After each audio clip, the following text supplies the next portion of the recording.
அஸ்ஸலாமு அலைக்கும். Hi friends. நான் இன்னைக்கு மட்டன் பிரியாணி தான் செஞ்சேன்.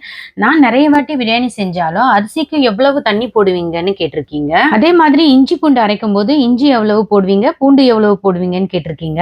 நான் எப்பவுமே இஞ்சி பூண்டு அரைக்கும்போது, பூண்டு 1/4 கிலோ, இஞ்சி 1/2 கிலோ போடுவேன். பாதிக்கு பாதி போட்டா தான் அந்த டேஸ்ட்டும் நல்லா இருக்கும். 1 கிலோ பாஸ்மதி ரைஸ் வாங்கி நீங்க அளந்து பார்த்தீங்கன்னா 4 கிளாஸ் வருது. 4 கிளாஸ் அரிசிக்கு நான் 5 கிளாஸ் தண்ணி தான் போடுவேன். 1 கிலோ பிரியாணிக்கு 1/2 கிலோ வெங்காயம், 1/2 கிலோ தக்காளி அந்த மாதிரி குவான்டிட்டியில போட்டாதான் பிரியாணியும் சூப்பரா இருக்கும். பிரியாணி செய்ய ஸ்டார்ட் பண்ணும்போது தான் நம்ம அரிசி ஊற வைக்கணும். ரொம்ப நேரம் ஊறினா அரிசி போட்டு கிளறும் போது உடைஞ்சிடும். 1 கிலோ பிரியாணிக்கு 5 ஸ்பூன் இஞ்சி பூண்டு விழுது போடணும்.